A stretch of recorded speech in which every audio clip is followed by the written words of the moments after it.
Word target, 180 to 320. Ending hook style, numerical reveal plus framing that the channel will now explain the mechanism. A man lowers himself onto the floor. Not a mat, not a rug. The bare floor of a bedroom, late in the evening, lights low. He lies flat on his back, arms at his sides, and for the first minute it is unpleasant. The hard plane presses against the back of his skull, against the blades of his shoulders, against the ridge of his sacrum at the base of the spine. Nothing here yields. Every bone that touches the floor announces itself. He thinks briefly that this was a mistake. He waits anyway. He has done this before. Somewhere in the second or third minute something changes.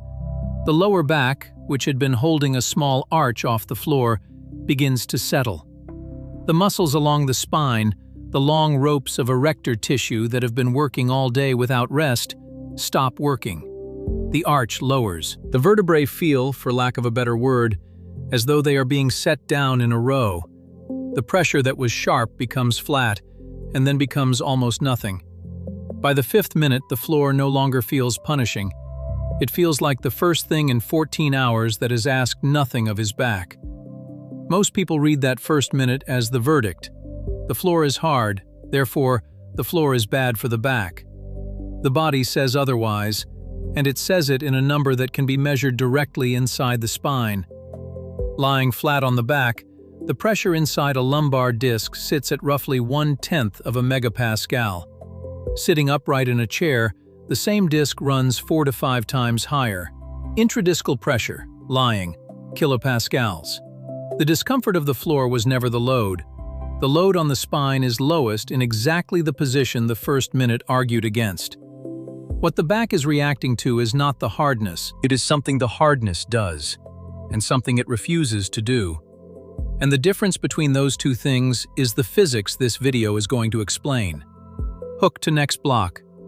To understand why the lowest pressure position can feel like the harshest one, the disc itself has to be looked at as what it actually is, not a cushion, but a sealed bag of water under a lid. Word target, 450 to 700.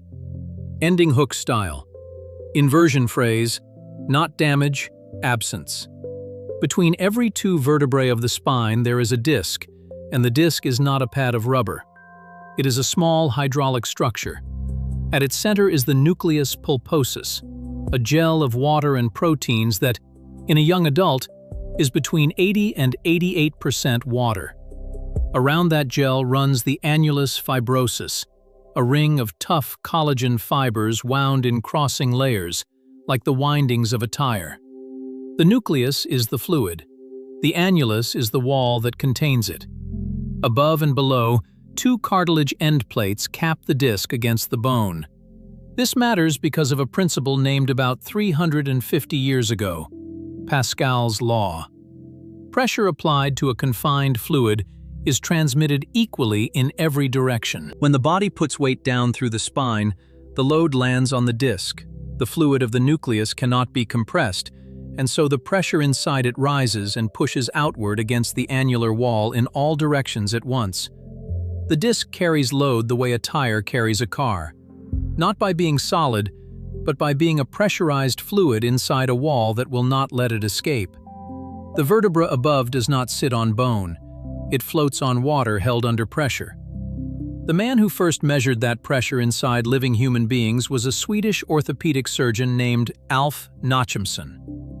In the 1960s and 70s, working with thin pressure needles placed directly into the discs of volunteers, Nachemson recorded what the load actually was in different postures. The numbers became the foundation of spine mechanics.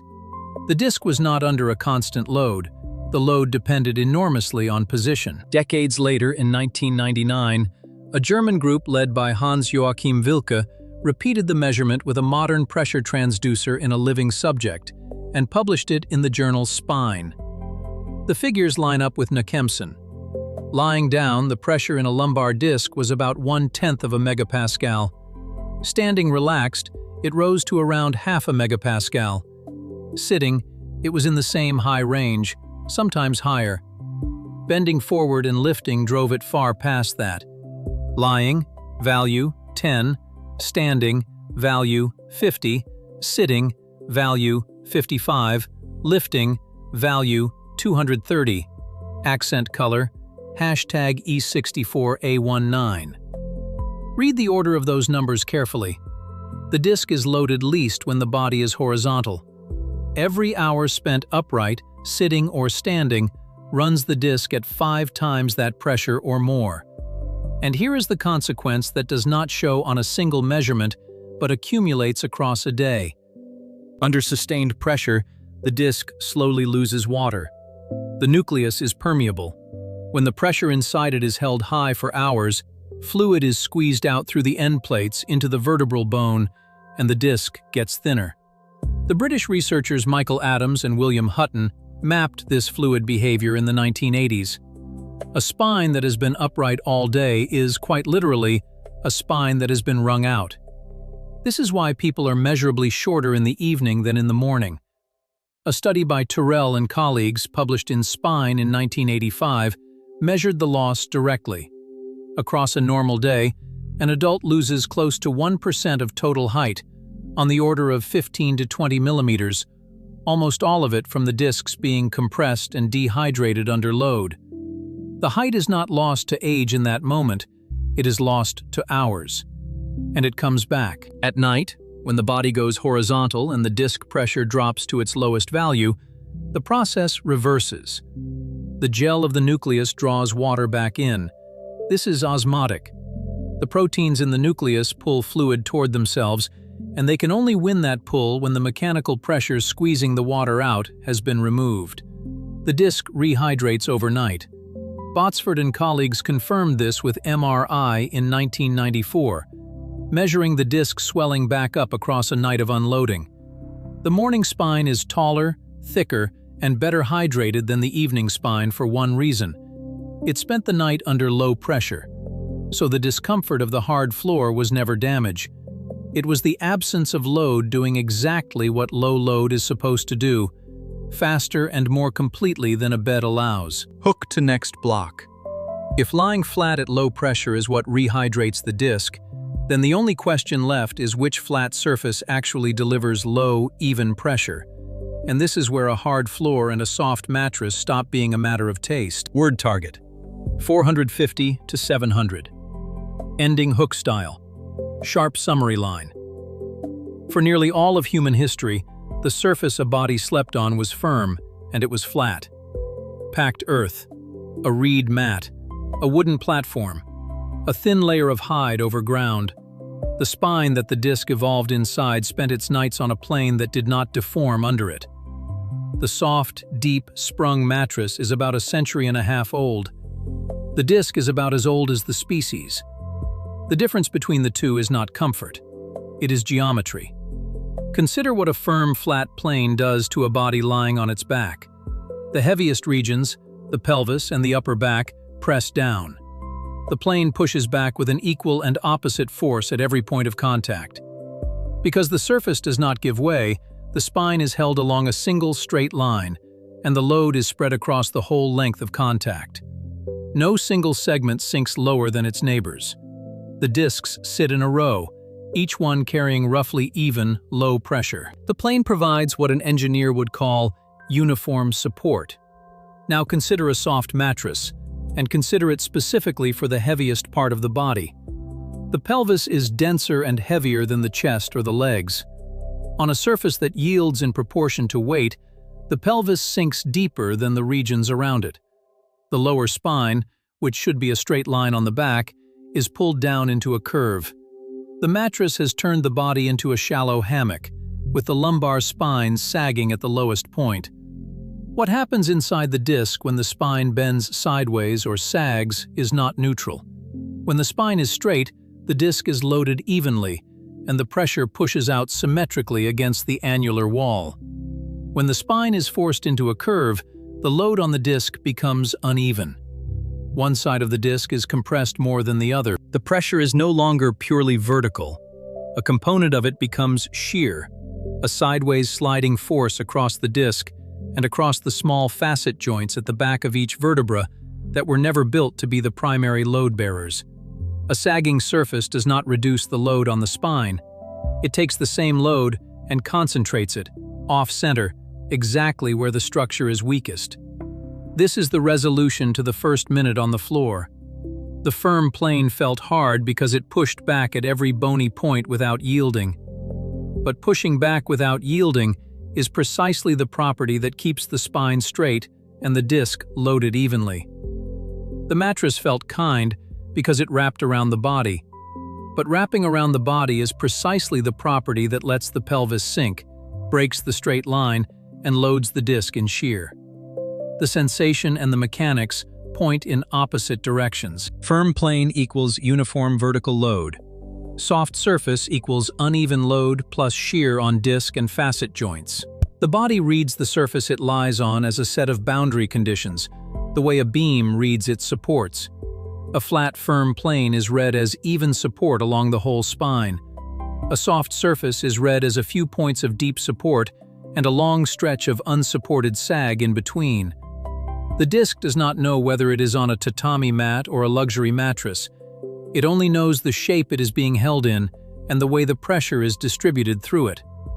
A mattress answers the question the body asks. It molds to the body, fills every gap, removes every point of pressure the body complained about. A floor refuses to answer that question. It stays flat and lets the body find the plane. And the refusal is the information. The comfort of the mattress is the sensation of the spine being allowed to bend. The harshness of the floor is the sensation of the spine being held straight. Hook to next block. None of this is static across a lifetime. The disc that is 85% water at 20 is a different structure at 60, and as the water leaves, the choice of surface stops being a preference and becomes a mechanical necessity. Word target, 300 to 540. Ending hook style, Stokes statement. The general rule of aging tissue is that it loses water, and the disc follows the rule more visibly than almost any structure in the body. In a young adult, the nucleus pulposus is, again, around 80 to 88% water. The review by Jill Urban and Sally Roberts, published in Arthritis Research and Therapy in 2003, traced what happens over the decades. The water-binding proteins in the nucleus break down and are not fully replaced. By the later decades of life, the water content of the nucleus has fallen towards 70% and below. That drop sounds small. Its mechanical consequence is not. A disc that is 85% water behaves like a well-filled hydraulic cushion. The fluid carries the load, the pressure spreads evenly, the structure is tall. A disc that is dried towards 70% behaves more like a worn, half-filled one. It is shorter, it bulges, it carries load less evenly, and it transfers more of that load to the facet joints and the vertebral bone behind it. The same posture that produced even, tolerable pressure in a young spine produces uneven, concentrated pressure in an older one. There is a second exception that compounds the first. The overnight rehydration that refills the disc depends on the osmotic pull of those same water-binding proteins. As they degrade, the disc draws water back in more slowly and less completely. The young disc refills almost fully across a night. The older disc recovers a smaller fraction. This is part of why morning stiffness lengthens with age, and why the relief that a younger back found in a single night of rest takes longer to arrive. Here is where the rule turns back on the surface. When the disc is young and full of water, it tolerates an imperfect sleeping surface. The hydraulic cushion is thick enough to absorb a sagging mattress without much consequence. When the disc has dried and shortened, that tolerance is gone. The same sag that a 30-year-old disc shrugged off now loads a 60-year-old disc in shear it can no longer cushion. The drier the disc, the more the geometry of the surface matters, because there is less water left inside to even out a bad shape. The stakes are concrete. A disc that rehydrates poorly and is loaded in shear all night is a disc that produces morning pain, that loses height faster across the years, and that restricts the motion the spine needs to stay mobile. The choice of surface is a small thing at 30. After 50, it is one of the few mechanical inputs to the spine a person still fully controls. Hook to next block, which means the intervention is not a product and not a posture held for life. It is a few minutes a day, done on purpose, to give the disc the one condition it rehydrates best under. Word target, 600 to 800. Ending hook style, timeline of measurable changes. The intervention is to lie flat on a firm surface, on the back, for 10 to 15 minutes, once a day, in the period before sleep. The surface is the floor, or a thin mat over the floor, firm enough that it does not deform under the pelvis. Not a bed, not a couch, a plane that pushes back. The mechanics of why this works follow directly from everything already established. Lying supine on a firm plane is the single lowest pressure position the lumbar disc can be placed in, around 1/10 of a megapascal, the bottom of the range Nachemson and Wilke measured. At that pressure, the osmotic pull of the nucleus finally exceeds the mechanical force squeezing water out, and the disc begins to draw fluid back in. 10 to 15 minutes is not enough to fully rehydrate a disc. Full rehydration takes the night, but it is enough to begin the decompression, to let the spinal muscles release the tension they have held all day, and to reset the spine to a straight line before the longer rehydration of sleep. The setup matters, and it is specific. Lie on the back on the firm surface. The single most common mistake is to lie flat-legged, which tips the pelvis forward and pulls the lower back into an arch off the floor, holding tension in exactly the muscles that should release. The correction is to bend the knees, feet flat on the floor, or to place a rolled towel or a cushion under the knees. Either one tips the pelvis back, flattens the lumbar curve gently toward the floor, and lets the lower back settle into neutral.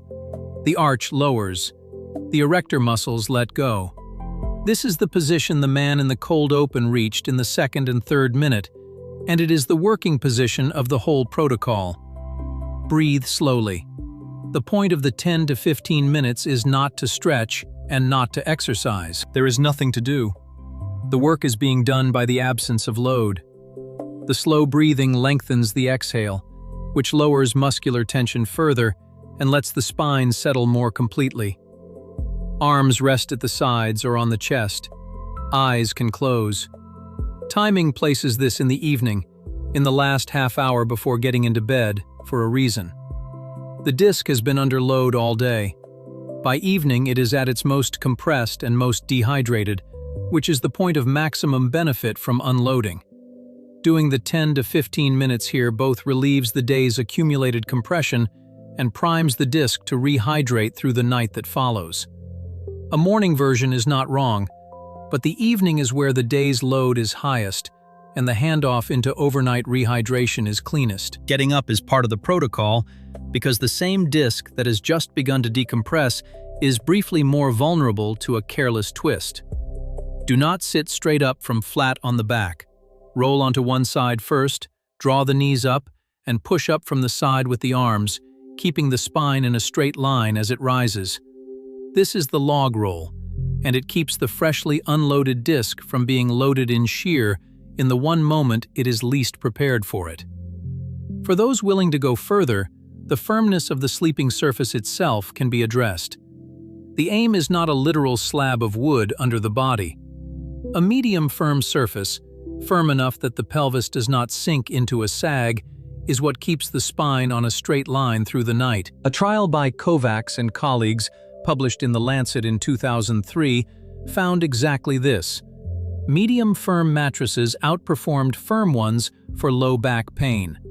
A surface that has gone soft and dished in the middle from years of use is the sagging hammock made permanent, and replacing or firming it changes the boundary conditions the disc is held in for the 7 or 8 hours that matter most.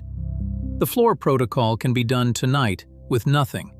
The surface change is the larger, slower version of the same physics. The timeline of what changes is measurable, and it is staged. On the first evening, within the 10 to 15 minutes themselves, the spinal muscles release, and the sharp pressure of the first minute gives way to the flat, near-nothing of the fifth, the direct sensation of the disc beginning to decompress. Across the first several days, morning stiffness shortens, because each night now begins from a spine that was reset to neutral and partly decompressed before sleep, rather than one that carried the full day's arch into bed.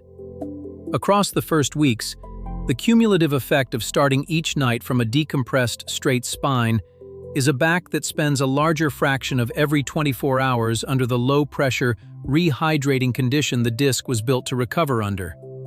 The change is not a cure, and it is not dramatic in a single session.